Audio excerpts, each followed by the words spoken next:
All right, and just like any good scouting meeting, we're going to start today's council-wide recruitment roundup adventure on Pep Rally with the pledge and an opening ceremony with the oath and the law. So if everybody would please join me.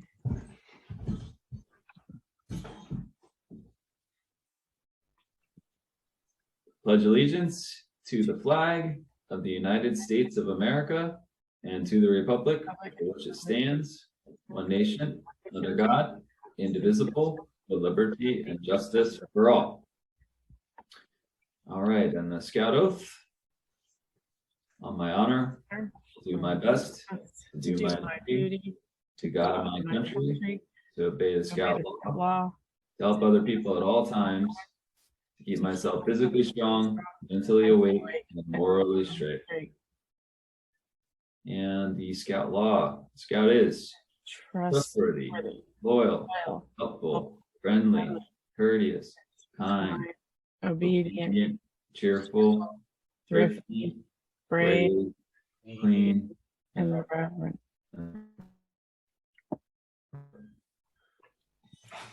Great. Thank you, everyone. Hope everybody's enjoying the cooler weather today.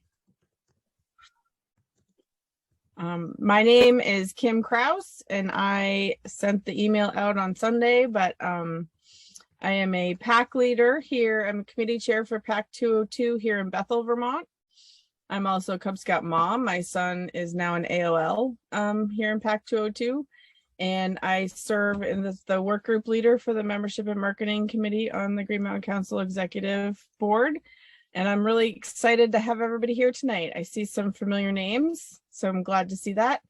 And I hope everybody can take something away from today. So we're going to start off with, I'm going to talk about, so who's ready to adventure on with more kids and scouters? I know it's summer. We just ended a hot, spell of weather. People are still doing vacations. School hasn't started yet. Recruiting new scouts may not be the first thing on your mind.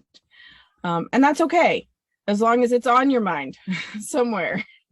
I know our district executives have done a lot of work this year trying to reach out and help folks get motivated and get recruitment dates planned. There have been several lead generation events happening throughout the council, and I believe there are more still happening in the coming weeks, and that's great. The more we can do to get the names out there of where our PACs and our troops are, build awareness for folks who are looking for the program, the better. However we do that, that's great work that everybody's doing now. We want to talk about why we want to do the recruiting. As you all know, if we don't recruit the scouts, we can't deliver the program to them.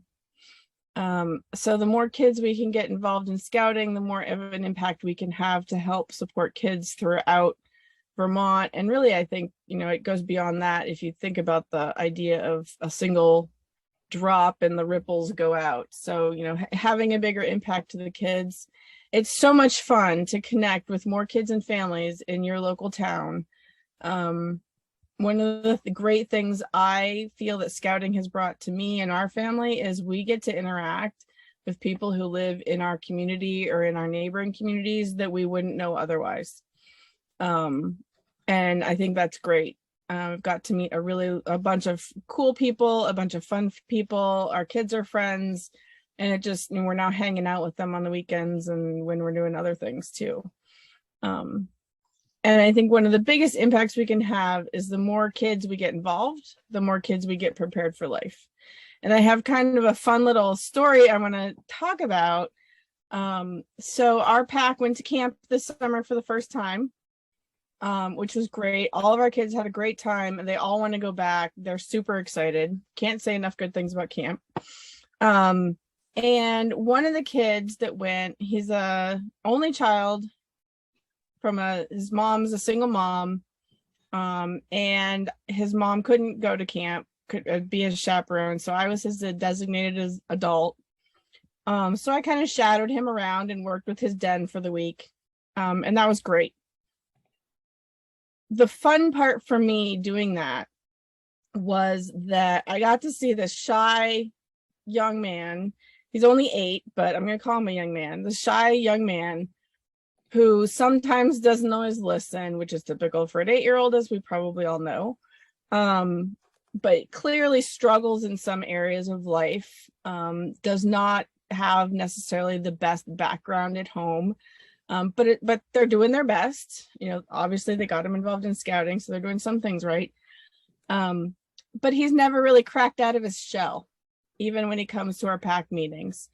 And we brought him to camp, and he got along with everybody in our group great, which was not a huge surprise, but it was just fun to see him over that week-long period do that. But when we got broken up into our dens, he kind of retreated a little bit because he didn't know any of the other kids, which is also to be expected. But it didn't take long until he was engaging with the other kids. He's making friends. He's doing all those fun things that we do at camp. And then by about Wednesday, I'm noticing he's not just doing that. He's leading the kids in his den at camp. He's 8. I don't always expect 8-year-olds to have great leadership skills, but he saw that he had a group of 8 or 10 of his peers, and some of them were helping with the project and others weren't. So he invited those who weren't to get involved. Hey, they were building campfires. So, hey, why don't you go get these sticks? Or, hey, can you go bring those logs over? And just to see the 8-year-old come out of his shell and, start developing those leadership skills, to me was just really inspiring. And it was just a moment of, yeah, this is why we do this. So this is why we're doing this for all those 8-year-olds and older, and the younger kids too. And that's why we want to be excited about doing scouting and recruiting more kids this year. So we're going to break up this evening and talk about, we talked about why we're doing this. Now we're going to talk about how do we do this anyway. So I'm going to introduce really quickly Lucas, who's with our membership and marketing group at the Green Mountain Council. And he's going to help show you some tools, some of the online resources that we can use as we're going into recruiting season to really knock it out of the park and get more kids involved in scouting. So Lucas, when you're ready, take it away.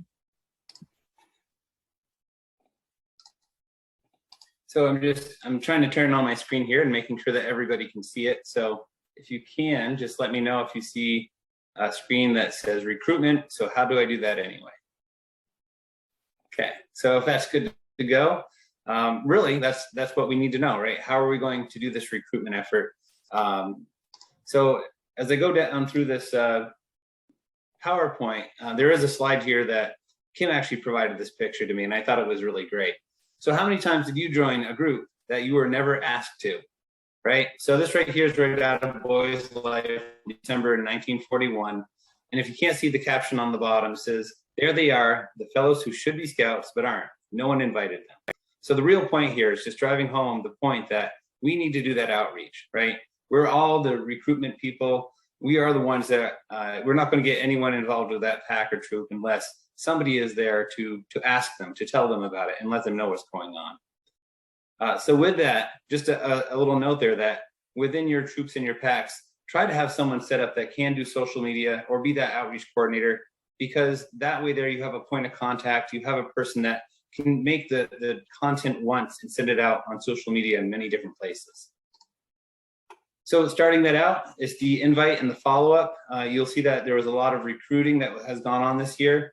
This right here is the recruiting menu. We also have links down here on each one of these slides, and you'll see at the end of this that it's all on the Green Mountain Council website. So this one here is looking for a recipe for growth. This is where there's 3 steps to follow. You can make your plan, you can implement. There's videos out there for you to watch and give you a little more detail, and then discover the tools. So on the site, there's actual documents that are there for you. So you can use each one of those in your steps for planning. So part of that planning, there's the Adventure On page, and you'll see on that page, that the Community Scout Night series has already been set up in multiple locations. So these are the older ones, and if you scroll down on the page further, it'll show you the ones that are currently happening or will be happening shortly. And what was great was they added the contact on the side here. So if anybody had any questions, you go to the site, you find out the time and location. Well, maybe you don't know exactly where that location is. So you'd be able to contact somebody to then find out more detail about that event. And how was that sent out? Well, you can join a pack. These QR codes have been sent out to the different areas. Those QR codes, again, send you back to the My BSA site right here. You can see that information and all the information that is listed on our websites. So that's been sent out. It's been a great tool. And then we just need to really follow up more. So paint the town, as they say, but we're meaning poster the town. So there's two different posters that are out there. There's one that's referred to as the red poster and one that's the blue poster. And either one of these can be used. This is just the top of it. And what you'd find below is more information about each one of those events with a similar QR code that you can place up. It seems to be the way of the land now, where those QR codes are a simple way every one of us can use a camera on our phone, put it up to that picture, and be able to find out more information about what's going on. And just make sure that everyone aware of what scouting is. You know, these are all materials that have been sent out by scouting in general. We here in the Green Mountain Council have these materials that are available, but you can see how it's colorful, it's fun, it's getting out that information for everyone to look at and find out more. There's also information about how to use social media. So there is information, there's guidelines that are out there. So step-by-step how-tos on how to use those specific media sites. And again, you know, there's a link to each one of these items. So if you want to read in more detail, the social media playbook, again, more details on steps that you can take to get that information out. And then know your area. This one's going to be a little broad for some people. So if you want to skip this one, that's understandable. But really what they're talking about in this section is it's called geofencing. And really it's just knowing if a scout is in Swanton, they're probably not going to go to a location that's in Brattleboro or Bennington. It's just too far to travel. So you want to make sure that you know that your geography and the group that you want to be reaching out to. There's social media documents that are out there and are listed. So these are templates that you can use for drafting those content for either posting in a newspaper or sending out on Front Porch Forum or other items. And it just talks about the date of events, what's going on, who to contact. Up here we have that information, and you know, one thing that's not listed here that you might want to have is an email address that's for you to list. But in general, it gives you an outline of how you can set up each one of these documents to do that outreach. We also have available on the site information on how to reach out to your local paper. So it's a list, and it goes straight down through. This is just the top one that happens to be there on the list, and it's the Times-Argus. So if you want to reach out to them, it'll have their information for a physical address, phone numbers to call, and it didn't come up on this picture, but there's actually a website for each one of these too. So if you want to reach out, and I just know personally, because Barry is the area that I'm associated with, a person like Dave Delcor is a person that does stories, or Jeb Wallace comes out and takes pictures. So anytime you have one of those big events, we let the media know, we let the local newspapers know what we're doing, and they'll promote it for us. You know, there's a story every day. You know, something's got to fill that calendar, and maybe your story is the one that will fill in that day. And then make use of social media. So Front Porch Forum is one tool that's free. You just sign up, you say, you know, I live in this location, and it'll automatically put you in touch with those that are in your area. So if you're from Northfield, it'll pop up. I was associated with Barry previously. You can actually have 2 locations that you receive updates on in those locations, or you can post to. So it's not just something that is for one single town. You can have it for 2 towns for that geographic area.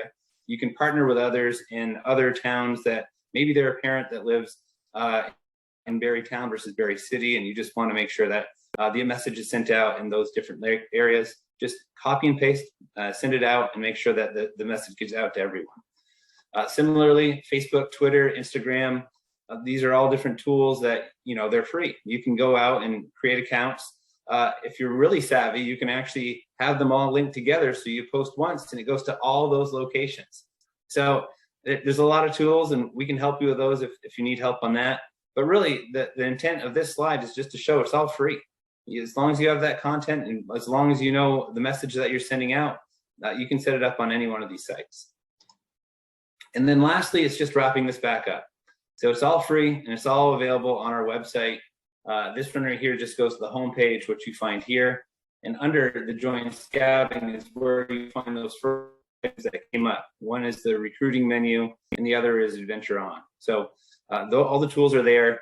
You can find it even by doing a search. If you don't have that link directly, just Green Mountain Council and you'll find that homepage. So that does wrap it up for me, and I will turn it back over to Ken.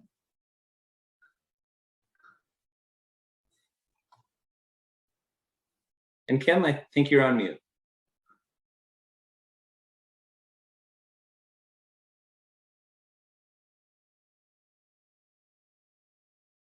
Thank you. I lost my mute button.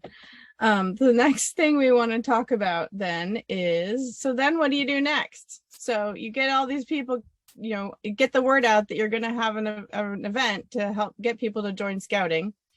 And I just want to emphasize, this is not an informational meeting. Well, it could be an informational meeting, but the point is to get them to actually join and sign up. So you have the event, and what is your event going to look like? And I'm going to introduce Sean, who is going to talk some more about what that might be.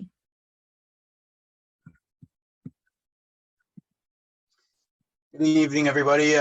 My name is Sean Therian. I'm the Ethan Allen District Committee Chair. I'm a merit badge counselor, assistant scoutmaster with Troop 539, and the PAC Committee Chair for PAC 539. So we're going to go through some of the tools. Hopefully, everybody can see the screen. Thumbs up if you can see that. We good? All right. So what we're going to talk about tonight are some of the things that you should be working on or looking into to prepare for your event ahead of time. And some unit level preparation is an important piece.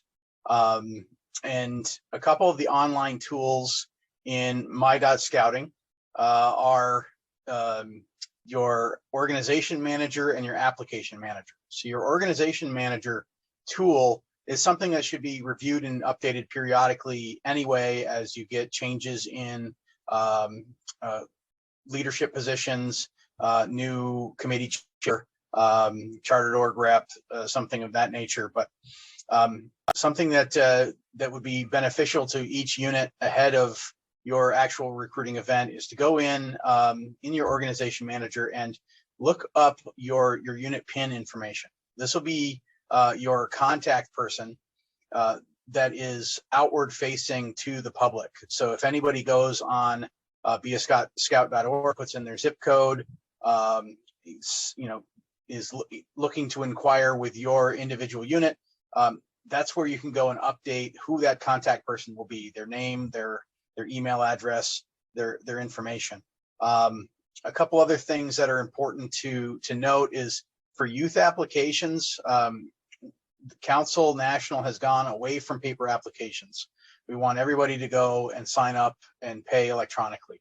For youth applications on this tool, it's important to make sure that this box is checked so that it automatically accepts youth to your unit. And what that means is once a youth application is submitted and it goes through the payment process, they will automatically show up in your roster. You don't have to go in and do an additional step to approve youth.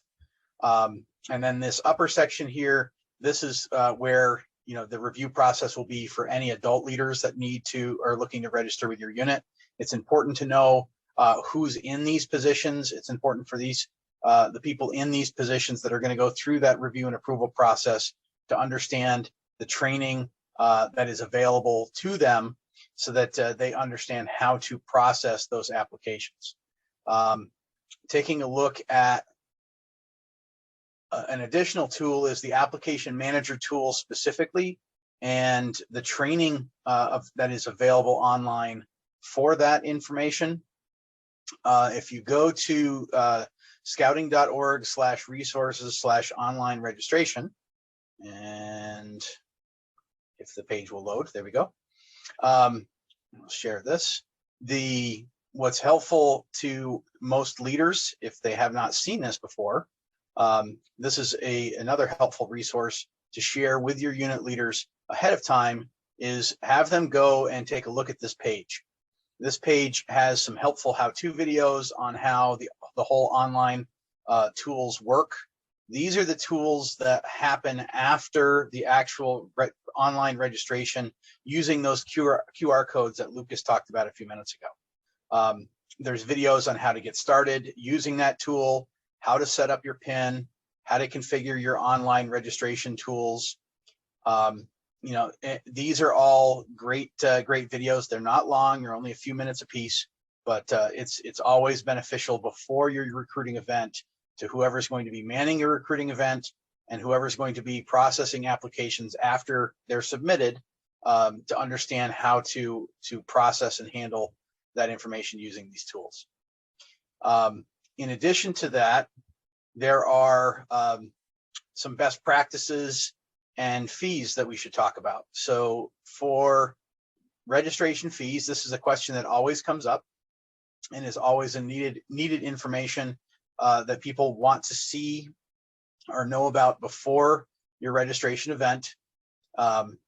We have the actual membership fees that we can push out to you, and I believe, Mark, are going to be shared on the council website.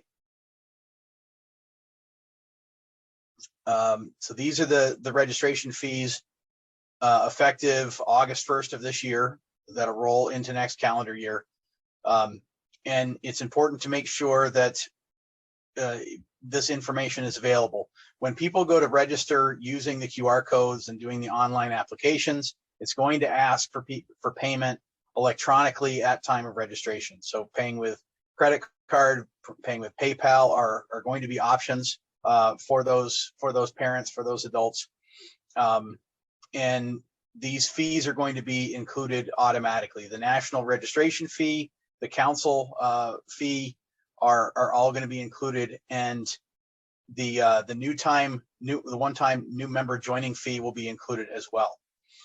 One thing that they will have to select is whether or not they want to receive Scout Life magazine at time of the registration. That's a question that's asked, and there's just an add-on fee there for that. Obviously, you know, most of these are going to include the $25 initial registration fee, because most of these are going to be new scouts signing up or new adult leaders signing up, but there are different scales for leaders, the $45 level versus the $75 level for the youth. In addition to that, I'm going to try to share this video. Sometimes the audio doesn't come through as well as we would like. So this is a best practices video on how to run a join event. Let me get this queued up here. And the QR code, once they scan it, they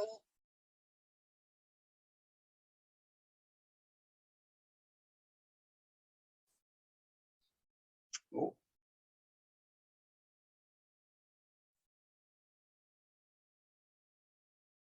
Sorry, my screen did not want to cooperate.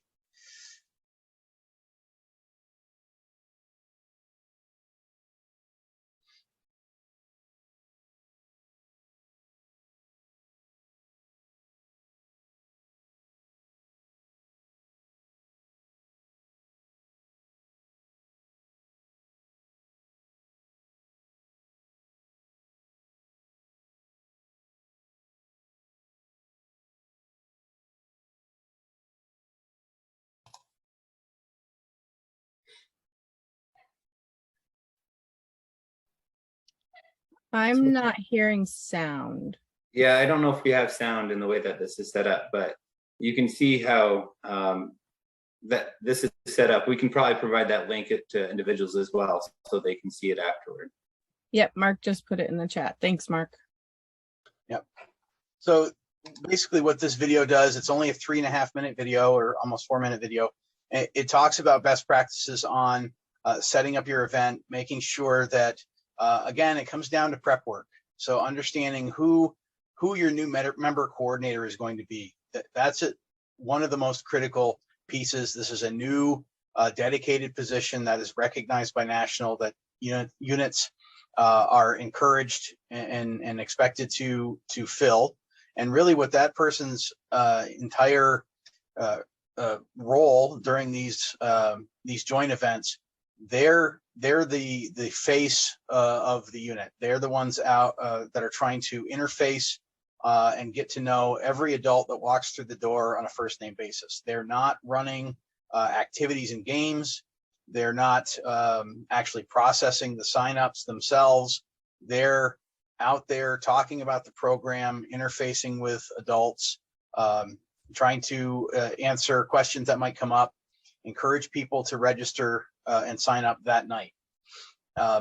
They should also be encouraging adults and talking about the benefits of the adults getting involved as well. Not only do we want to sign up youth, we certainly want to sign up new leaders for those events. So understanding that and determining which leaders are going to be there to set up and prep. Are you going to go through a dry run ahead of time before people start to show up? Do you have a contingency plan for inclement weather? One of the critical things that should be checked off on the to-do list before you really get ready to rock and roll is verifying that you have solid internet connection and or Wi-Fi signal at your event location. All of these registrations are going to happen electronically, and you're really going to run into some major hiccups and problems if that isn't straightened out ahead of time. And one of the last things we want to make sure is unit follow-up. So that new member coordinator, one of their primary roles should be making sure that, yes, they're interfacing and making contact with every person that comes to the event. They need to be collecting contact information from everyone. Even if they registered online, or if they did not decide to register that evening, that's important information so that we can follow up with those individuals the day after, really no later than 3 days after your event, as a best practice. We should be following up with any information that the unit has where it comes to a welcome packet, when the time and location of the very first meeting, so that they know when to arrive and where to go, and follow-up information for anybody that didn't register to see if we can bridge that gap and close that loop so that they do register. All right, with that, that's all I have, and I will kick it back over to Kim. Great. Thanks, Sean. I know there were a couple of questions in the chat, and I believe they've been answered in the chat, but we're going to have Q&A at the end here. So definitely keep them coming if you want, or hold on for just a few more minutes and we'll get to those. So the last piece that I wanted to talk about, which Sean mentioned, is follow-up. Why do we follow up? We follow up because people want to feel welcome. We follow up to confirm details. We follow up because anybody who has children knows that if you only ask somebody to do something once, it'll never get done. We follow up because you need to follow up. Repetition works, which is why any one of us can probably list a phone number for whether it's making a donation to public radio or your favorite pizza shop or whatever you're kind of constantly hearing on the radio or the TV. Repetition works. So the more times you ask somebody, hey, come to our joining event, we'd love to see you there. If you see them there, welcome them, thank them for being there, and then follow up afterwards saying, hey, it was great to see you. Thanks for making it. We're really excited to have you. But the more times you ask somebody to do something, it's more likely that they're going to remember and follow through. Which brings me to my second point, which is don't forget to follow up because people forget. I don't know if anybody else that works the way I do, but a lot of times if it's not at the top of my inbox, I don't know what's going on. And I know way too many people who are as busy as I am in that regard. So I do a lot of following up at work, just saying, hey, wanted to bring this back to the top of your email list to make sure that you didn't forget. Or, hey, we saw you at the thing, noticed you didn't sign up. Just want to remind you that that's an option. You can also, if you're doing it in person, you can hand them one of the cards with the QR code that you can print off of the website, which Lucas showed us. People forget things, and so it's nice to follow up and bring them to the front of people's minds. And there's ways to do that aren't completely obnoxious. I know sometimes following up a lot feels like you're being really, bothering people. And sometimes all you need to do is say, hey, don't mean to bother you, but I just, wanted to follow up and see how you were doing and what's going on. Are you going to join scouting? And I like to use what I call the friendly nudge via the thank you sandwich. Just as a little bit of background, before about 5 years ago, I changed jobs, but before that, I spent 12 years doing event management and fundraising. And when you're writing a fundraising letter, or talking to someone, you do what's called a thank you sandwich. So you start out by saying, hey, thanks for coming to our joining night. We're really excited to see you. We're looking forward to this really fun activity, whatever the activity might be. And then at the end of your note or at the end of your conversation, just, hey, thanks again for joining scouting, or thanks again to see you this evening. But you can never say thank you too many times. So when you follow up, please thank them. And the follow-up, as Sean alluded to, should include some of those welcoming pieces, like if they didn't get a welcome packet or a new member packet at their joining night, make sure they have those details. Where does the first meeting, what to expect at the first meeting? Do they need to have their uniform and their book and everything all squared away by their first meeting? If not, great. If they do, make sure they understand that. Make sure they understand where to get those items, or if they will be provided. I mean, every unit does, has different rules on those things and how they function. So it's always nice to just follow up and say, wanted to make sure you had this information. The first meeting will be Saturday at 3. We're going to do knot tying, and we're looking forward to seeing you there. Whatever it is, but making sure that you follow up so that people feel welcome. And I think that extends beyond just that first initial meeting. And, it should go for everybody in your pack, not just new members. Everybody should always be feeling welcome. Which brings me to, now I'm going to be the one to be technologically challenged. Try to share my screen. I have a fun graphic, or it's not really fun, but an interesting graphic to share about reasons. This one's Cub Scout specific, but it's reasons families choose not to come back or leave scouting. And as you see up there, the cost is not the number one item, and scheduling was not the number one item. It's that they say poor leadership, they didn't feel welcome, or their child was no longer interested. Well, those are the top 3.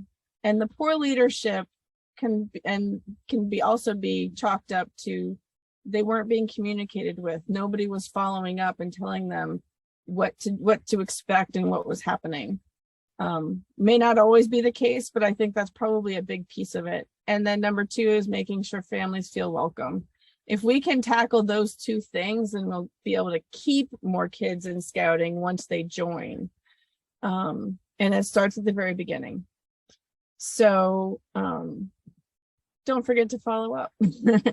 And we do have resources available on the website, as Lucas showed, with helping with language about what to say. I believe there's some draft emails, there are draft press releases and draft statements there. Feel free to use those. If you don't like what you're reading or want to draft something on your own, absolutely feel free to do that. If you need help, we can, you can definitely reach out to any of us on the committee, or to, your district representative. And I know many of the membership coordinators for the different districts are here. So reach out to them and ask for help, because that's why they're here. That's why we're all here, is to help support everybody to do everything we can to grow scouting. So with that, I'm going to open up the floor for Q&A. Hey, Kim, one thing just to add real quick on the kind of the poor leadership topic. One thing I don't think a lot of us really think about in the scouting program is the difference between difference in experience between a troop leader typically and a pack leader. Pack leaders tend to be, along with their kids, and may only be in their first or second year in scouting and may not have a lot of experience at being a leader. Where a troop leader may have been in the program for 6, 7, 10 years in some cases. So, we would certainly be remiss in encouraging newer leaders and all leaders to keep an eye out for training tools that are available, online tools, going to roundtables and roundtable attendance that happens on a regular basis, and certainly looking to network with other leaders so that they have people that they can ask questions to. In some cases, when you're new or inexperienced, you don't know what you don't know, and you don't know who to ask what you don't know. That's a great point, Sean. Thank you. Also, just to piggyback on that point, not only making sure that we make those resources available and recognizing that people don't know what they don't know, but the number of families out there who do not have a history or are not familiar with the scouting program and what that means is fairly large. I know I personally, my husband is an Eagle Scout. His dad was an Eagle Scout. His brother's an Eagle Scout. His uncle's an Eagle Scout. His grandfather would have been an Eagle Scout, but they changed the rules. I mean, I have a long history, and I still day to day am figuring it out as I go. But there's a lot of people that when we start to say, oh, and you need to get your Class A uniform, and you're going to get this patch and that patch and these ranks, and they don't know what you're talking about. So make sure to walk slowly, talk slowly. No question is stupid. And even asking, I find with our new families in our pack, just, I give them the information and then I say, does that make sense to you? And sometimes that leads to good follow-up conversations, because well, no, I'm not really quite sure. So what book am I supposed to get? It's little things, and that goes a long way to helping people feel welcome. So with that, I'm open for questions, and I think you can either put them in the chat and we can read them from there, or if you want, you can turn your mic off and just ask them.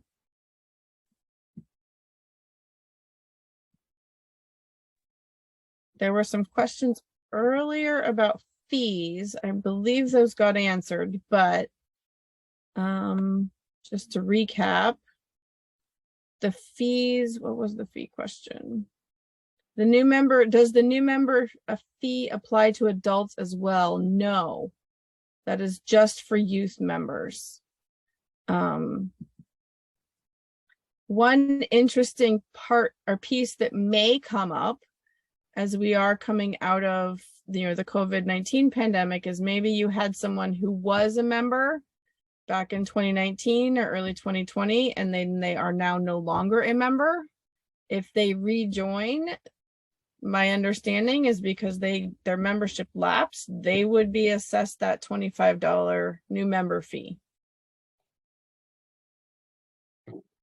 Well, only in the case where they've not ever had that fee before, Kim. Yep. Right. Yes, if they'd never paid it. So. Kim, the question I had was for Mark, and I'd be curious to know, obviously every council's different, states differ in terms of their current scouting recruiting history, but are there any trends nationally that would inform kind of where we are in Vermont? Is there anything going on national that would be helpful to know? Yeah, so we are very much, that's a great question, Bob. Thank you for that. We're very much sort of riding sort of near the head of the line right now for scouting. So we're up year over year 5%. So that's a 5% increase compared to the last figures that we had were the end of June. Nationally, you're seeing the same sort of positive development and membership. Here, what's really helping to lead the way is we're in the top 30 councils in the country when it comes to retention. And we're also in the top 20 councils in the country where it comes to diversity in terms of welcoming families and scouting communities that are disproportionately or more diverse than the general population that we serve here in Vermont. So, continuing to build on that trend. A lot of what's helped us so far this year in staying ahead of things is some good crossovers, and also having 4 new troops that have been started already this year in 2022, with a couple more programs that are also in development at the Cub Scout level and at the Scouts BSA level. Really great question. Thanks. I did want to just touch on in one small way that some of the tools again here. So that link was in the chat. Again, building off of sort of the menu metaphor from last year. One thing that we added just this past week was the ability for units, if you have the ability to send flyers home through the schools. We are certainly still trying to highlight that method. So you have right here the ability that the council can help with the development of those flyers. The process this year is simply to download either the pack or the troop version of that flyer, customize it to the extent that you'd like with your information, and then just click on this link to email it to Arlene. If you can let her know the quantity and the date that you'll need those flyers, we can reproduce those. The variable information for your pack or troop will be in black and white, but we have those pre-printed stock that they'll come on, which so the front page will be in color. Otherwise, a lot of the feedback that we've gotten and what we know to be true is that it can be sometimes more beneficial for you if you're putting the posters up around town to have the ability to get those on demand and reproduce those locally, rather than us trying to farm them out, across the state and get them to you in time to be used. So we are still printing these school flyers. We have about 30,000 school flyers that are in stock waiting to be used. Those might also be useful at some non-traditional opportunities, like if your unit is out there. I know we have some units that have tried to go out to creamy stands and hand them out that way. We've got units that have volunteered at pizza shops to help man, the box folding duties and help out with the pizza shop. I can tell you, as our college students are going back to school, as maybe our high school students are working fewer hours, those 2 particular businesses may be really open to having some people pitch in. And if they appeal to families at the same time, the people who are going to those kind of businesses, that's our demographic. So if you have the ability to work out an arrangement with those owners and they want to help see young people build skill, character, and resilience, they want to prepare young people for life. Oftentimes that's a way to get your message out to our target market. No different than what the council's doing in mailing out more than 20,000 postcards.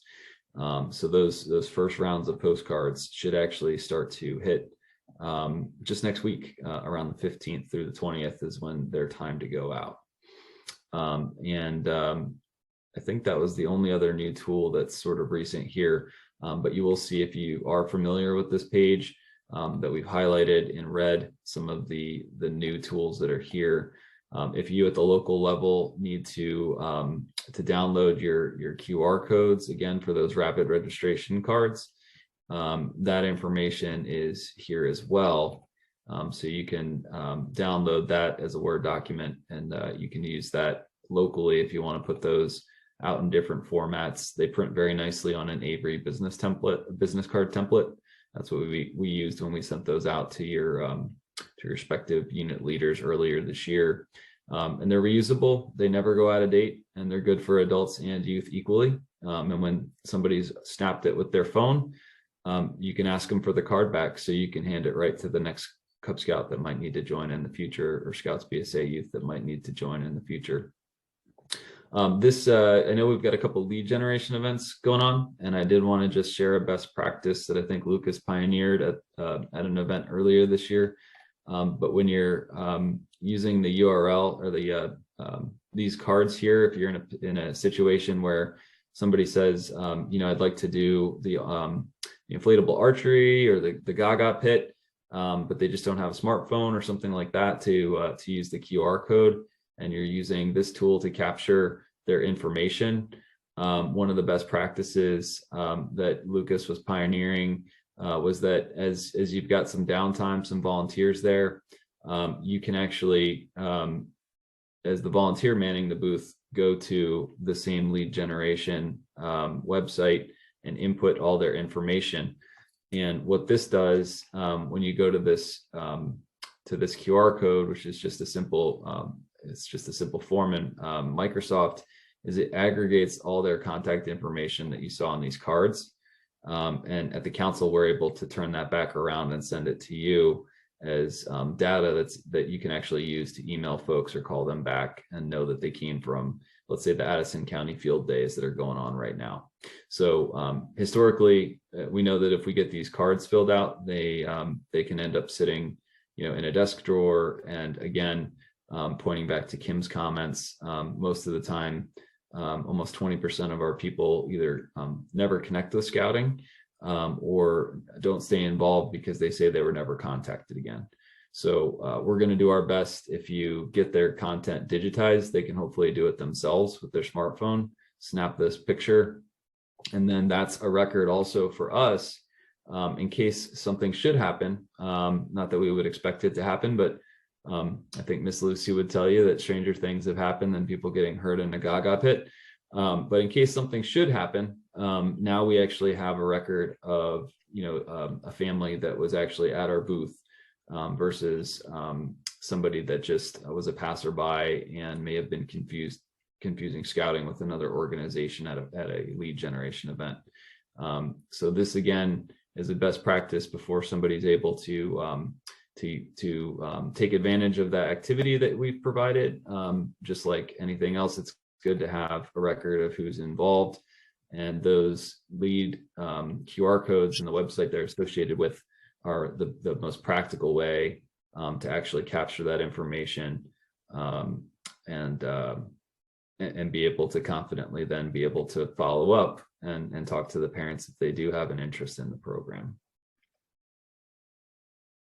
So Mark, if I may, there's just one additional piece I wanted to note about the paper copies. When we had our event, it was actually a Scout Night up at Thunder Road. And, you'd think that from Barrie, you'd have a lot of people from Barrie there. But what we ended up finding out is there's a lot of people that come from all over the state and even outside of the state that want to be there for racing. And then they have their kids with them. And the kids are interested, so they came over to the booth. So for those that didn't have the smartphone and wanted the paper, we were able to use our own smartphone, put in the code, and then just quickly jot that information in. So by the end of the event, all of that data was actually co-located on the same sheet with the same timestamp. So if someone were to follow up afterward, they would know that all of those people came from that event. So you can do that, or just noting that you don't have to keep it in paper. You can just upload it yourself, you and a team of people. And what I mean by a team is get your friends to go with you, get others from Scouts that are already involved to be there with you, and they can help out with, while one person's talking to people, another person's entering it in on that website.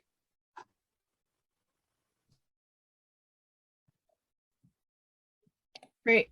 Thank you both, Mark and Lucas, for that bit. One piece I wanted to just make sure we mentioned with the rapid registration cards, the QR code that comes on that will be specific to your unit.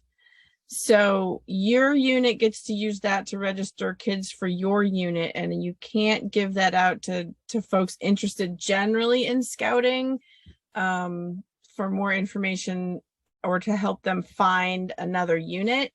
But those rapid registration QR codes are unit specific. And I do know, like, to go download those off of the website, there's one document you download for the colorful Adventure On page side, and the other side is I believe it's a PDF that's got all of the units in one PDF. So you will need to scroll through that document to find your unit's QR code if you need to print more of those.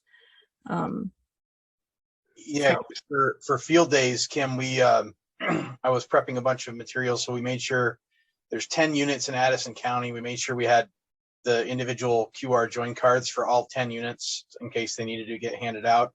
But I also created a single laminated 11 by 17 sheet with each town and pack and troop, so that those could get scanned. And then there's one large one.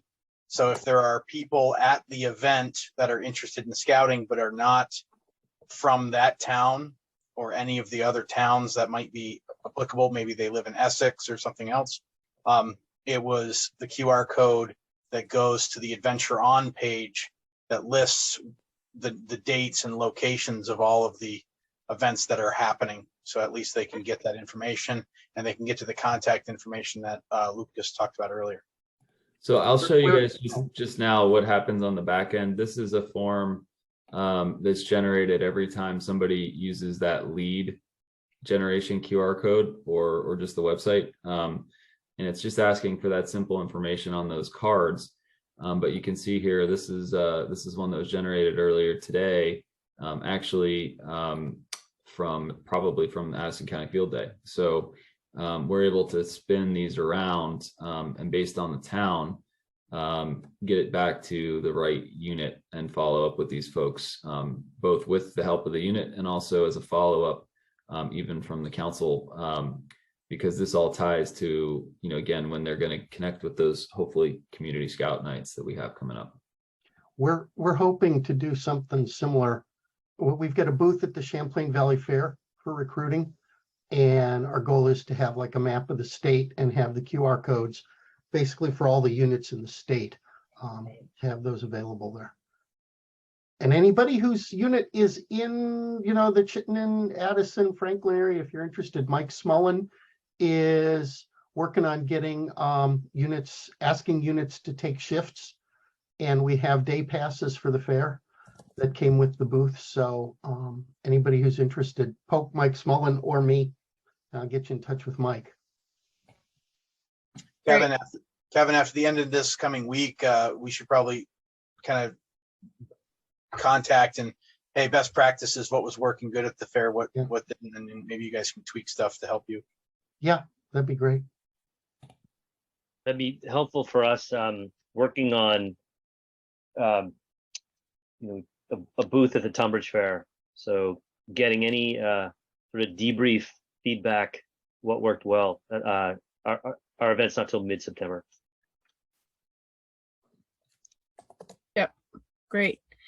There was a question that was shared in the chat for someone who couldn't be here about headway being made with school boards across the state to allow units to gain access to schools if their school district does not permit that. Yeah, I think that was probably a more general question for Mark. I don't know if anything's been discussed at the council level with like the board of superintendents across the state or teachers associations or anything like that. And I know there's a couple regional or local school districts that just don't want to even return emails or contact information or phone calls or anything like that. So yeah, most of the headway you end up making is really at the local level. And frankly, I found sometimes with the a thing of old popcorn, a friendly smile, and talking to even somebody at your local elementary school, you're going to have probably a faster path to ground and getting those flyers passed out than you will trying to email a stressed out school administrator, because it's just probably not the priority for a lot of folks in that role right now. And so I would not wait in any way. I think Leslie, you're echoing this in the chat here. I mean, we have the outcomes, we have the history, and we have a lot of sympathy right now in the community, watching what kids are growing up experiencing. And so we can show that we prepare kids for life. We support our educational partners in the classroom in ways that connect kids with the curriculum much more deeply than sometimes they're able to do. Not that they wouldn't like to do some of the activities that we do. It's just not something that every school can actually run for a lot of reasons. So all of that connection builds upon itself, and actually will help support a lot of the standardized tests and things that they're going to need to do to achieve their goals in the classroom. So that's usually been great. And if at the end of the day those flyers don't make it home, they're just part of a series of outreach steps that we're using. So hopefully if you've seen sort of the timeline that we presented in some of the earlier meetings, the goal is that it's not just the postcard, or it's not just the school flyer, or it's not just the poster, or it's not just meeting somebody at a community festival lead generation event. It's all of those things amplified with social media or something in the newspaper, front porch forum, but really somebody personally saying, hey, this thing, scouting, is working for our family. It's affordable, it's a lot of fun, and our kids are growing in ways that we never would have expected. And we're a scouting family now, and we think that you can connect with those same values. And frankly, I've made friends in scouting as an adult, as a grown-up, that I wouldn't trade for anything in the world. And doesn't the world right now need more friends? So it's great for you, it's great for your kids. I think especially with people being very conscious about the world of inflation, you can still have a pretty good time, at a Cub Scout event or at a troop event for not a whole lot of money with the whole family. If you've tried to price out anything from concert tickets to travel, anything like that right now, you're finding that that's probably a challenge in a lot of other spaces. So anyway, I think this is a tremendous time, and we're seeing a lot of people who have interest in something that they can't put their finger on. And that interest is in something that's a spirit of community, and it looks a lot like scouting. Lucas has his hand up. Yeah, just back on the conversation about getting into schools. Sometimes don't think of it about going into the classroom, but there is a school board meeting. There's always time for public comment. A lot of times you can get on the agenda and have a presentation, but even if you aren't able to, right at the beginning of the meeting, you can come in. They usually give you 2 minutes or so to just give a brief update of who you are and events that are going on. Same thing, recently Troop 1 did the same for the city of Barrie. They were able to get on the agenda. They were able to make a presentation, and it was on the same day as Flag Day. So it ended up being a great event all the way around. Mark could speak more to that in detail, but those are also recorded. Public meetings are recorded and put on those websites. So anytime you want to look back and get feedback or little snippets that you need for more public press releases, you can get those because that's something that's already in place in those avenues, those structures. Yeah, that's good feedback, Lucas. Same with Leslie's comment in the chat. So I'll relay that information. Thanks. Great. Any other questions? Just being cognizant of the time. We don't want to keep folks longer than needed, but we want to make sure we answer everybody's questions. I don't see any more hands going up. Having said that, then, Mark, do you have any closing comments or I sure do, but I'll keep them very brief. I just want to thank everybody.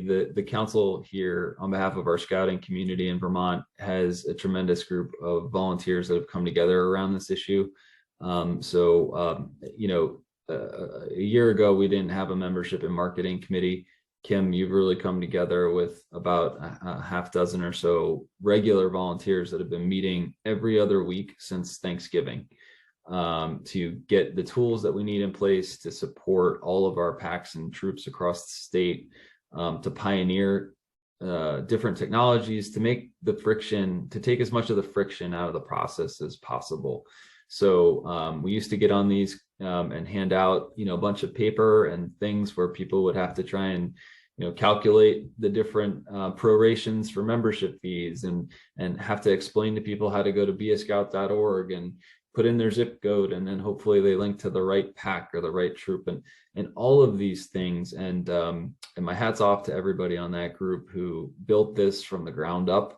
And it's truly, I think, the embodiment of where we need to be in the Green Mountain Council, and that's being volunteer driven as a movement. So thank you everyone here. That's been actually a vision and a plan that has enabled and inspired some funders to support it. So the council, I'm pleased to say at this point, has spent already well in excess of $30,000 on this year's marketing effort. So that includes direct mailings that have already been sent to more than 20,000 families across the state. These are families of Scout-age children that will be getting a postcard inviting them to the Adventure On page to join scouting specific to their community, where we have community scout nights. It also includes about $5,000 of different live event support materials that you can access here, including the inflatable archery set, including the Gaga pit. We've got several pop-ups that are branded with the Green Mountain Council and Scouting imagery on there, as well as we have tables and even some additional things like cornhole boards and things with branding on it that you can use at your community scout nights or your lead generation activities. So this is a tremendous investment. It's more than the council has spent really ever. In the last several years, at least, I feel comfortable saying that. And it's there so that there's a tangible aspect to this as a unit leader, that you have all the support that you need. Our team and I, although I know we're slightly diminished, but our team and I here, certainly with Arlene playing a lead role in helping to generate some of the content, we're here to help in any way that we can. And some of these tools, we realize it might be the first opportunity that you have to work through them. But really, if a parent has a smartphone, they're able to get through most of the registration process on their own. But just like Netflix or anything else that they might be doing, Scouting is going to ask them to create an account, right? So that they can link to their young person's information on Scoutbook and all those things down the road, which is also going to make the experience that much more informative and rich for the parents. So that's the one step. If they're going through that process and they ask, why are we creating these accounts? Well, it's so that you can access the product. And ultimately that's going to transition for them in a way that, you as a scout leader and things moving down the road, will be able to see them. You'll have the confidence that they're a part of their program. They're going to get the credit for the awards and the advancement that they've earned. And ultimately, when you get into that recharter process and all those things that are coming down the road for us, they're on your roster. They're there the next day, and you don't have to worry as much about trying to figure out the accounting aspects of things, the paperwork aspects of things. If you're like me, when you're doing any browsing, a lot of your personal information and address history, you can fill that in with one click and it's consistent. And you'll get the right information when you need to go and reach out to them later, instead of trying to translate it from a handwritten application, let's say. So all of this has been a tremendous effort that I can tell you, I'm really proud of this team, because we have much more sophisticated councils, much larger councils that are actually looking to some of the things that we've pioneered this year, and trying to get more information about how we've done it. So we've got really, I think, a great fall that we're all looking forward to.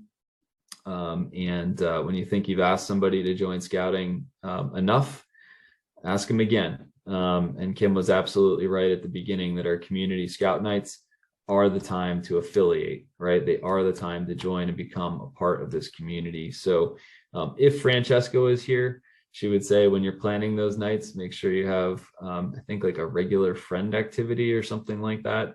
And so just keep that in mind. These folks are coming because they want what scouting provides. They want that sense of community.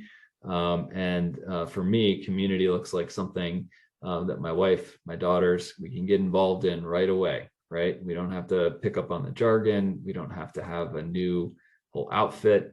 They can get into that, right? So that first community scout night that you're having, bring them on board and get them off and down the road, because man, do we have a ride in store for them. And years later, they're going to look back at that as one of the most important nights for their whole family. And you can change a family tree in this process. You really will. So thank you guys so much for hanging in there with us tonight. And thank you once again to Kim and the whole team who's been working hard on this for almost 9 months.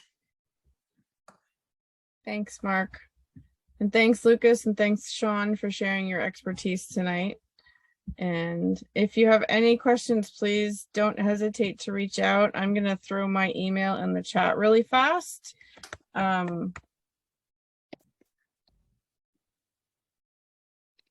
can't type and talk at the same time. Sorry. But feel free to reach out and I will get back to you as soon as I can.